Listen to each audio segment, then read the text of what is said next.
ಮನೆಗೆ ದರಿದ್ರ ಬರಲು ನಾವು ತಿಳಿಯದೆ ಮಾಡುವ ಈ 25 ತಪ್ಪುಗಳು. ಮನೆಯಲ್ಲಿ ಧನ, ಶಾಂತಿ, ಐಶ್ವರ್ಯ ನೆಲೆಸಲು ನಾವು ಅನುಸರಿಸಬೇಕಾದ ಕೆಲವು ನಿಯಮಗಳು ಇರುತ್ತವೆ. ವಾಸ್ತುಶಾಸ್ತ್ರ, ಶಾಸ್ತ್ರೀಯ ನಂಬಿಕೆಗಳು ಮತ್ತು ಜೀವನ ಶೈಲಿಯ ಕಾರಣದಿಂದಾಗಿ ಕೆಲವೊಮ್ಮೆ ನಾವು ಅನ್ವಯಿಸದೇ ಬಿಟ್ಟಿರುವ ಕೆಲವು ತಪ್ಪುಗಳು ದರಿದ್ರತೆಯನ್ನು ಆಹ್ವಾನ ಮಾಡಬಹುದು. ಮನೆಯ ಆರ್ಥಿಕ ಸ್ಥಿತಿ ಕುಸಿಯಲು, ಖರ್ಚು ಹೆಚ್ಚಾಗಿ ಆದಾಯ ಕಡಿಮೆಯಾಗಲು ಅಥವಾ ಹಣ ಉಳಿಯದಿರಲು ಕೆಲವೊಂದು ಕಾರಣಗಳು ಸಹ ಕಾರಣವಾಗಬಹುದು. ಈ ಲೇಖನದಲ್ಲಿ ಮನೆಯಲ್ಲಿ ದರಿದ್ರ ಬರಲು ಕಾರಣವಾಗುವ 25 ಮುಖ್ಯ ತಪ್ಪುಗಳ ಬಗ್ಗೆ ವಿವರಣೆ ನೀಡಲಾಗಿದೆ. 1.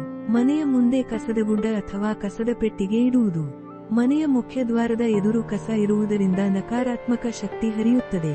ಇದು ಮನೆಯ ಹಣದ ಪ್ರವಾಹಕ್ಕೆ ಅಡ್ಡಿಯಾಗುವ ಸಾಧ್ಯತೆ ಇದೆ. ಮನೆ ಆವರಣದಲ್ಲಿ ಸದಾ ಸ್ವಚ್ಛತೆ ಕಾಪಾಡುವುದು ಉತ್ತಮ.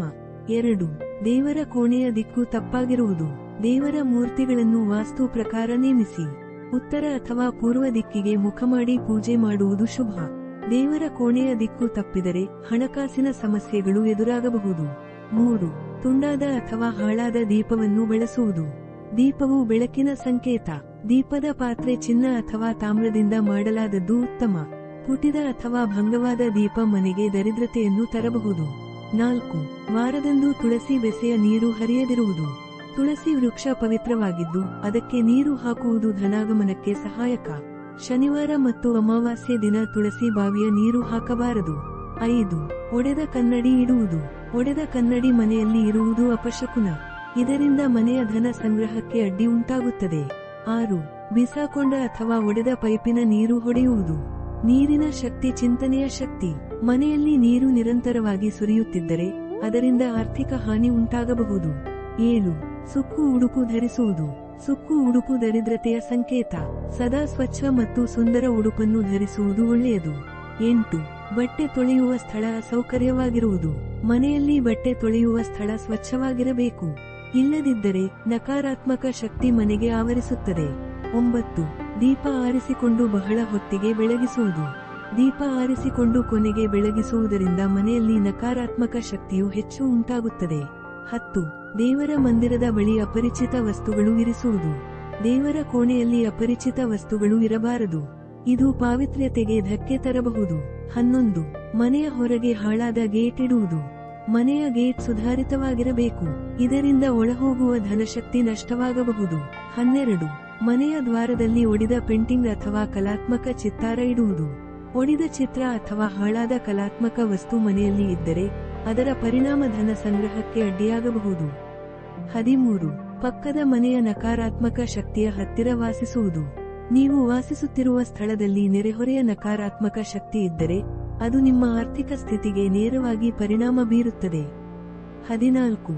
ಹಾಳಾದ ಅಥವಾ ಒಡೆದ ಫರ್ನಿಚರ್ ಇಡುವುದು. ಮನೆಯ ಫರ್ನಿಚರ್ ಒಡೆದಿದ್ದರೆ ಅದನ್ನು ತಕ್ಷಣವೇ ಸರಿಪಡಿಸಬೇಕು ಅಥವಾ ಬದಲಾಯಿಸಬೇಕು.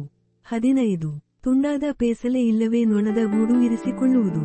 ನೊಣದ ಗೂಡು, ಕೀಟಗಳು ಇರುವ ಮನೆಯಲ್ಲಿ ಹಣ ನಿಲ್ಲುವುದಿಲ್ಲ. 16. ಗೊಬ್ಬರದ ವಾಸನೆ ಅಥವಾ ಕಸದ ವಾಸನೆ ಮನೆ ಆವರಣದಲ್ಲಿ ಇರಿಸಿಕೊಳ್ಳುವುದು. ನಿಮ್ಮ ಮನೆಯ ಒಳಗಡೆ ಅಥವಾ ಹೊರಗಡೆ ದುರ್ವಾಸನೆ ಇದ್ದರೆ ಅದು ನಕಾರಾತ್ಮಕ ಶಕ್ತಿಯನ್ನು ಆಕರ್ಷಿಸುತ್ತದೆ. 17. ಸೋಫಾ ಕೆಟ್ಟ ಸ್ಥಿತಿಯಲ್ಲಿರುವುದು. ಮನೆಯ ಸೋಫಾ ಸ್ವಚ್ಛ ಮತ್ತು ಸಮರ್ಪಕವಾಗಿರಬೇಕು. 18. ತುಳಸಿ ಮರ ಒಣಗುವಂತೆ ಬಿಡುವುದು. ತುಳಸಿ ಮರ ಒಣಗಿದರೆ ಅದು ನಕಾರಾತ್ಮಕ ಶಕ್ತಿಗೆ ಕಾರಣವಾಗಬಹುದು. 19. ಅಡುಗೆ ಮನೆಯ ಬಳಿಯಲ್ಲಿ ಆಪತ್ತು ಸೂಚಕ ವಸ್ತುಗಳಿರಿಸುವುದು. ಅಡುಗೆ ಮನೆಯ ಶುದ್ಧತೆ ಬಹಳ ಮುಖ್ಯ. 20. ಲಾಕ್ ಸರಿಯಾಗದೆ ಇರುವ ಬಾಗಿಲುಗಳು. ಬಾಗಿಲುಗಳ ಲಾಕ್ ಸರಿಯಾಗಿರದಿದ್ದರೆ ಮನೆಯ ಆರ್ಥಿಕ ಸ್ಥಿತಿಗೆ ಕೆಡಕುಂಟು. 21. ಬೇಡದ ವಸ್ತುಗಳ ಜಮಾವಣೆ. ಹಳಸಿದ ವಸ್ತುಗಳು ಧನಾಗಮನಕ್ಕೆ ಅಡ್ಡಿ ತರಬಹುದು. 22. ಹೊಟ್ಟೆಕಿಚ್ಚು ಅಥವಾ ತಿರಸ್ಕಾರ ಮನೆಗೆ ತರುವುದು. ಮನೆಗೆ ಅತಿಯಾದ ಹೊಟ್ಟೆಕಿಚ್ಚು ಮತ್ತು ತಿರಸ್ಕಾರ ಬರದಂತೆ ನೋಡಿಕೊಳ್ಳುವುದು ಮಹತ್ವದಾಗಿದೆ. 23. ದೇವರ ಭಾವಚಿತ್ರ ಧೂಳಿನಿಂದ ಕಪ್ಪಾಗಿರುವುದು. ದೇವರ ಭಾವಚಿತ್ರವನ್ನು ಸದಾ ಸ್ವಚ್ಛವಾಗಿಡುವುದು ಅನಿವಾರ್ಯ. 24. ಹಳೆಯ ಚಪ್ಪಲಿಗಳನ್ನು ಬಾಗಿಲು ಹತ್ತಿರ ಹಾಕುವುದು. ಮನೆಯ ಒಳಭಾಗದಲ್ಲಿ ಹಳೆಯ ಚಪ್ಪಲಿ ಇರಿಸದಿರುವುದು ಉತ್ತಮ. 25. ಮನೆಯಲ್ಲಿ ಹಸು, ನಾಯಿಗಳ ಕಲಹ ನಡೆಯುವುದು. ಪಶು ಪಕ್ಷಿಗಳ ನಡುವಿನ ಕಲಹ ಮನೆಯಲ್ಲಿ ನಕಾರಾತ್ಮಕ ಶಕ್ತಿಯನ್ನು ತರಬಹುದು. ಮನೆಯಲ್ಲಿ ದರಿದ್ರತೆಯನ್ನು ತಡೆಯಲು ಸ್ವಚ್ಛತೆ, ಸರಿಯಾದ ವಾಸ್ತು, ಸರಿಯಾದ ವ್ಯವಸ್ಥೆ ಇತ್ಯಾದಿಗಳನ್ನು ಅನುಸರಿಸಬೇಕು. ಒಳ್ಳೆಯ ಚಟುವಟಿಕೆಗಳು ಮನೆಯಲ್ಲಿ ಧನವನ್ನು ಆಕರ್ಷಿಸುತ್ತವೆ.